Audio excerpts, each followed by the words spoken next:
매주 목요일 경제브리핑 시간입니다. 이 시간은 격주로 국민연금공단 대구지역본부를 연결해서 국민연금 정보 알아보고 있습니다. 노후준비 서비스팀 이혜리 팀장 전화로 연결합니다. 팀장님 안녕하십니까? 네, 안녕하십니까. 국민연금의 이혜리입니다. 오늘은 국민연금에 대한 어떤 정보 전해주시겠습니까? 네, 오늘은 부양가족연금에 대해서 말씀드리겠습니다. 부양가족연금이라면 국민연금의 가족수당이다 이렇게 이해해도 되는 겁니까? 좀 설명을 네, 해주시죠. 네, 그렇습니다.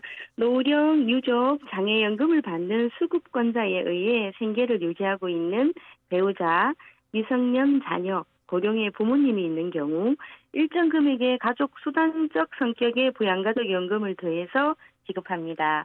타공적 연금과 연계한 경우 연계 노령연금과 연계 노령 유족연금에도 부양가족연금은 해당이 됩니다. 네, 연금 외에 일시금에는 부양가족연금이 포함되지 않는 거군요. 네, 맞습니다. 장애 4급, 반환 일시금, 사망 일시금과 같이 일시금에는 지급되지 않고요. 노령연금 중 소득활동에 따른 노령연금과 분할연금에도 부양가족연금은 지급되지 않습니다. 네. 소득 활동에 따른 노령연금이라면 A값을 초과하는 소득이 있는 경우 초과분에 따라서 이제 연금액이 감액돼서 받는 연금을 말씀하시는 거죠? 네, 그렇습니다. 소득활동에 종사하지 않게 되면 감액도 되지 않고요. 부양가족연금도 받을 수 있습니다. 만약 계속 A값을 초과하는 소득이 발생된다 하더라도 연금 수급 연령에서 5년이 경과하면 소득 유무와 상관없이 연금액도 감액되지 않고 부양가족연금도 받으실 수 있습니다. 네. 그러면 배우자, 미성년 자녀, 부모는 무조건 부양가족연금 대상이 되는 건지 부양가족연금을 받을 수 있는 기준이 어떻게 되는지 좀 자세하게 설명을 해 주시죠. 네, 부양가족연금 계산이 되는 배우자, 미성년 자녀, 고령의 부모님은 신분 요건, 연령 장애 요건, 생계 유지 요건을 충족해야 하는데요. 먼저 배우자인 경우는 사실혼 배우자도 포함이 되는데 가출이나 실종 등의 사유로 명백하게 부양관계가 있는 것으로 볼 수 없는 경우를 제외하고는 부양가족연금 대상으로 인정이 되고요. 네. 자녀는 19세 미만 또는 19세 이상이더라도 장애 2급 이상이면 됩니다. 양자나 계자녀도 포함이 되는데 배우자와 마찬가지로 가출이나 실종 등의 사유로 명백하게 부양관계가 있는 것으로 볼 수 없는 경우는 제외가 되고요.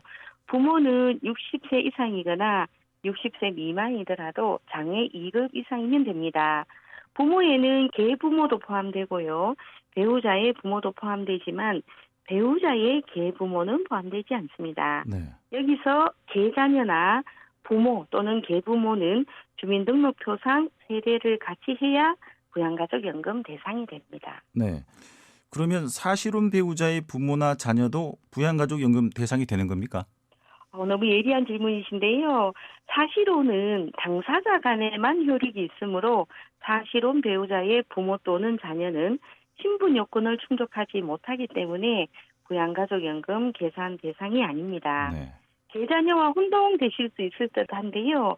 계자녀는 법률혼 배우자의 자녀로 부양가족연금 계산 대상에 해당되는 거와는 다른 거라고 보시면 되죠. 네. 그러니까 정리를 해보면 배우자와 양자를 포함한 자녀는 주소가 동일하지 않더라도 연금 수급권자에 의해서 부양을 받으면 부양가족연금 대상이 되고 계자녀와 부모님은 수급권자에 의해서 부양을 받더라도 동일 주소, 동일 세대라야지 부양가족연금 대상이 된다 이 말씀이신 거죠?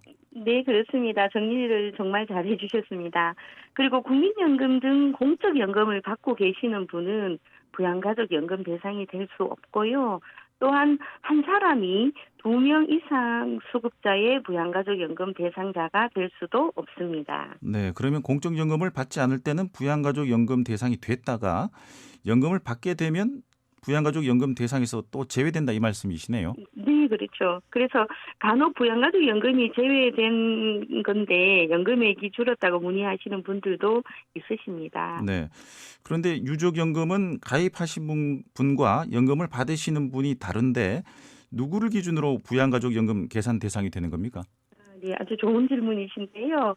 유족연금의 경우는 신분 요건은 가입자 또는 가입자였던 자를 기준으로 판단하고요. 돌아가신 분 기준이죠. 그래서 돌아가신 분 기준으로 사망 당시 배우자, 자녀, 부모가 위에서 말씀드린 기준에 해당이 되면 부양가족연금 대상이 되는데 네. 생계유지 인정 요건은 수급권자에 의해 유지하고 있어야 대상이 됩니다. 예를 들어 유족연금 수급권자가 자녀인 경우 돌아가신 분의 부모가 자녀의 조부모일 경우라도 신분 요건은 해당이 되고요. 생계유지 요건은 수급권자와 주민등록표상 세례를 같이 하는 경우 부양가족연금 계산 대상이 된다는 거죠. 네. 그러니까 유족연금일 경우는 부양가족연금 대상이 될지 안 될지는 따져봐야 할 것 같습니다. 네. 네. 그러면 부양가족연금 얼마나 됩니까? 네, 부양가족연금은 사실 많지는 않습니다. 올해 1월 기준으로 배우자는 연 28만 3,380원, 월로 하면 2만 3,610원이고요. 네. 자녀와 부모는 연 18만 8,870원, 월 15,730원입니다. 부양가족연금도 매년 1월 전년도 전국 소비자 물가 변동률을 기준으로 인상도 됩니다. 네. 부양가족연금도 같이 인상이 되는 거군요. 신청은 연금 청구 시 하면 되는 겁니까? 네, 그렇습니다. 노령, 장애, 유족연금 청구하실 때 함께 신청하시면 되고요. 혼인관계 증명서를, 가족관계 증명서를 제출하셔야 됩니다. 네. 오늘은 부양가족연금에 대해서 알아봤는데요. 팀장님 오늘 말씀 잘 들었습니다. 네, 감사합니다. 네. 지금까지 국민연금 대구지역본부 이예리 팀장이었습니다.